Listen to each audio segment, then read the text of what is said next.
It is my pleasure to welcome to a special edition of VLGA Connect, Victoria's Public Sector Gender Equality Commissioner, Dr. Niki Vincent. Niki, welcome back to the program. Thanks very much.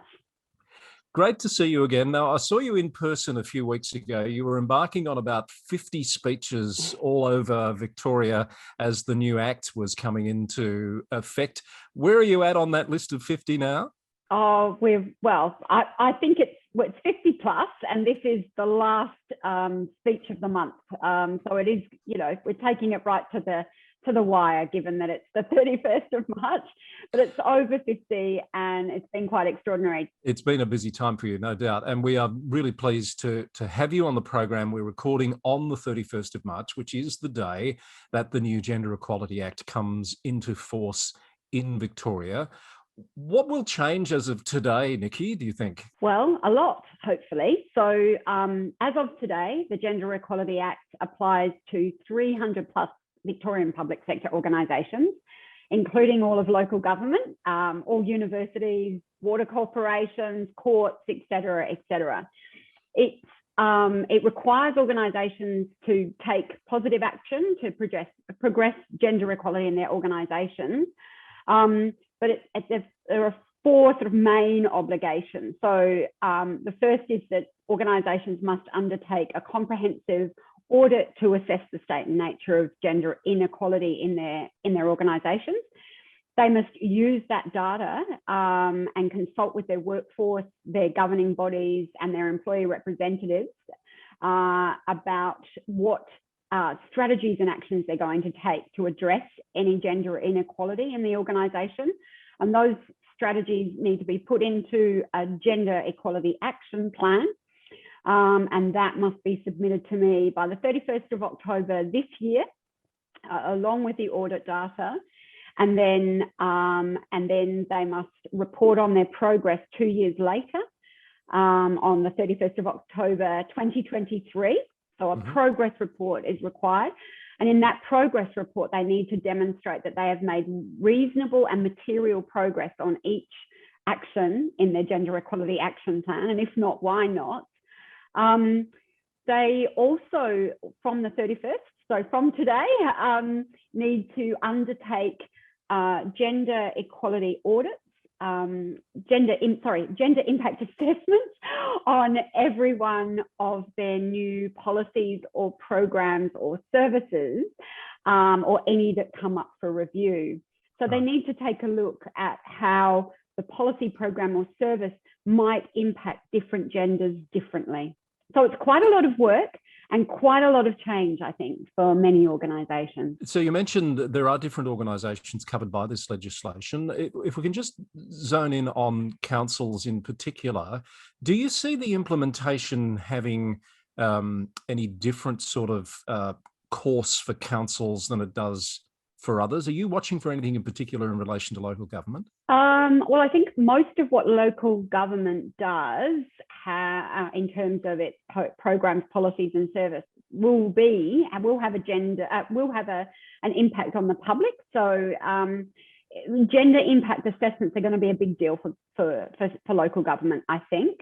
That's the main one that I think that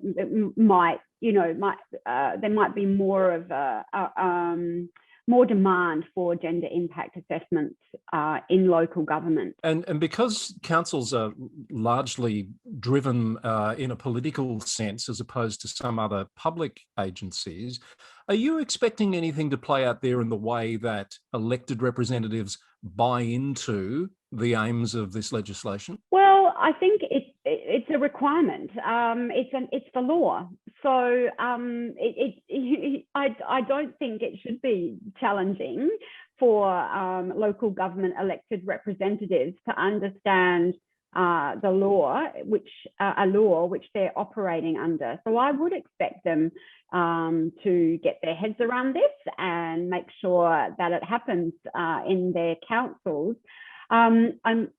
It may be that I need to do some special briefings, and that has been requested of me, and I'm more than happy to do that of elected representatives at the local government level. But fundamentally, this is the law now. And so every organisation that is covered by this Act must comply. And that's a really strong point that you're making. My next question was going to be about the work that you and your office can and are doing with the public sector agencies that are covered by this legislation. So from a council point of view, what sort of assistance or guidance are you able to provide? So we've been doing a huge amount of work over the last few months in the lead up to the Act and beyond that and before that as well. So we've conducted a series of roadshows which have hit over 1,000 people have attended and hit all of the organisations, as far as I know, that are covered by the Act. And in those roadshows, we've been talking about what's required under the Act. We've developed guidance materials and we've talked about those guidance materials. So the guidance materials have been developed for conducting gender impact assessments, gender audits, and gender equality action plans. So it's sort of a sort of information briefing in the roadshows. And we're also about to roll out some workshops that are being delivered by organisations that are part of our panel of providers. So these are private sector organisations that have expertise in each of the obligations under the Act. So the first workshops that are being rolled out are how to undertake gender impact assessments. And organisations can send 2 people along to those workshops, but they'll also be recorded and put on our website so they can be shared with the entire workplace. And then the next workshops will be gender audits and then gender equality action plans. So there's a lot of support for organisations to get up to speed.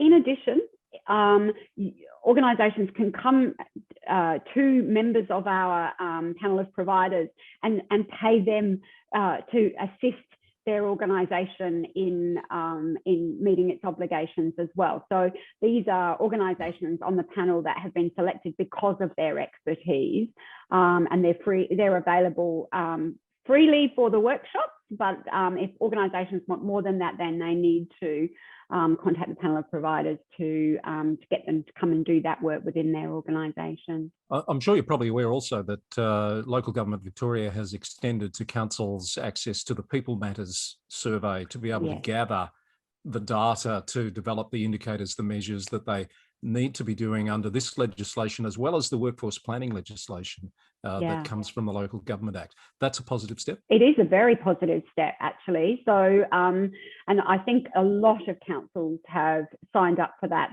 The closing date is today. And I know that there have been a lot of councils that have signed up for it. So that makes things a lot easier. Now, remiss of me at the outset, I should have mentioned it. Catherine Arndt, the CEO of the VLGA, was going to join us for this conversation today. And I know she prepared quite a few questions because she's really passionate about this subject. I have to ask one of her questions on her behalf, Niki. Catherine's keen to see whether you're seeing anything playing out on a broader stage here. So this is an Australian first. With this Victorian legislation. There's already starting to be a push for something to be done of this nature on a national basis. Are you seeing that, or are you hearing anything from your counterparts in other states? I don't have any counterparts in other states. This role is actually an Australian first, and I am the first person to take it up in Victoria. So I guess my other counterparts might be the equal opportunity commissioners and so forth. So at this stage, I have heard on the grapevine that South Australia, an MP in South Australia was looking at this, and I also heard that Queensland might look at this, but these are just grapevine hearings at this stage. But I would think that this Act would be of a great deal of interest to other jurisdictions, actually, and especially what's going on at a federal level. I mean, we do have the Workplace Gender Equality Act that operates at a federal level and covers organisations with 100+ employees that are private sector organisations. But this is the first of its kind in the country that covers public sector organisations. And yeah, as I said, I think there'll be a lot of interest. Yes, forgive me, I'd forgotten that the commissioner role itself was a first, but as you say, there are other bodies that would be watching this very closely. Do you see it as part of your role eventually to promote what Victoria is doing more broadly, given that the issues at play here are very much on a national stage at the moment? Absolutely, yes, Chris, absolutely I do. I mean, at the moment, we've been sort of head down, bottom up, kind of getting ready for this act to come into effect. But gender equality doesn't, or inequality doesn't stop at the borders. And obviously, we would love to see this kind of legislation right throughout the country. We think Victoria will act as a demonstration project, but we've already started spreading the word. We did an event, a side event for a recent United Nations meeting, and so we're looking to spread the word about what we're doing with the rest of the world, and we'll certainly, once things settle down and in our commission and the flurry of activity dies back a little bit in relation to this act and its implementation, we will certainly be looking to spread the word far and wide. That's very good to hear. Niki, I wonder your view on, we've had the Victorian Local Government Women's Charter in place for some time. What happens to instruments like that with the arrival of this new legislation? Any work that's been done, and I know, local governments, some local governments have been working with Our Watch around the workplace equality and respect, and there's a lot of work that's been done already in most of the organisations covered by the Gender Equality Act. That work will stand those organisations in really good stead for their meeting their obligations under this Act. So none of it's wasted. All of it's a great grounding and can be put to meeting the obligations under the Act. One last question, perhaps. I know I spent some time with you and a couple of your fellow commissioners recently on a panel discussing these issues more broadly for the sector. And a hot topic at the time was the Victorian Auditor General's audit of sexual harassment management practices, if you like, in local government. How do you see the findings of that audit plugging into the work that you're promoting that's being done with councils and other public agencies now? Well, I guess that was a pretty dramatic sort of wake-up call. A lot of councils that I've spoken to were quite shocked to find out that there was sexual harassment in their workplaces. Like a lot of other organisations, sexual harassment is very prevalent in organisations throughout the country. The Gender Equality Act will require organisations to report on any complaints of sexual harassment that they have received, and then what outcomes, what became of that, how they handled, what the outcomes were. Obviously de-identified and will not be identifiable. It also, through the People Matter survey, questions will be asked around the experience of sexual harassment, whether it was reported or not. So that'll give every organisation under the Act an idea of the prevalence of sexual harassment, both reported and unreported. And from that, organisations will have clear data that they can then decide, what needs to happen to actually change that. And a lot of this, in my experience and having done major reviews of sexual harassment in various organisations, including South Australia Police, a little bit like what Verioc did with VicPol here, that a lot of this is around workplace culture, a fear of reporting because it may not be kept confidential, nothing will happen to the perpetrator, they will be branded as a troublemaker and their career will be impacted.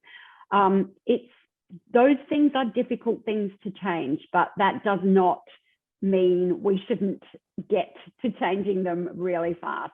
Sexual harassment should be treated like any other work health and safety issue. It causes or can cause incredible harm. And just as we wouldn't put aside any other workplace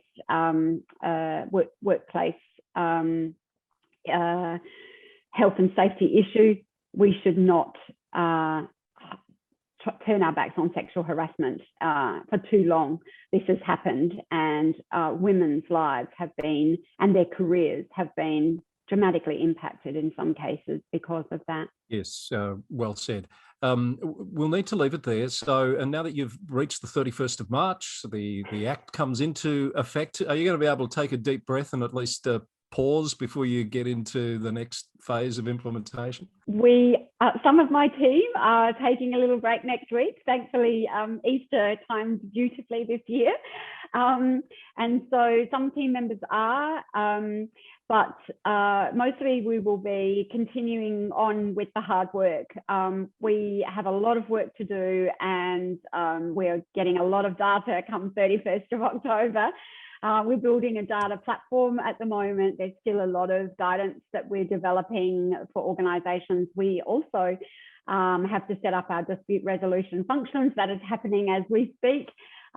So still a lot of work to do, Chris, but we have a great team, and we're really excited by the work. So that keeps us going. Well, all the very best with it. You are leading the way on behalf of the nation, as we discussed. I look forward to hearing more about the implementation phase, and there's an open invitation to come back and talk to us as issues arise, if you'd like to get that message out to our local government audience.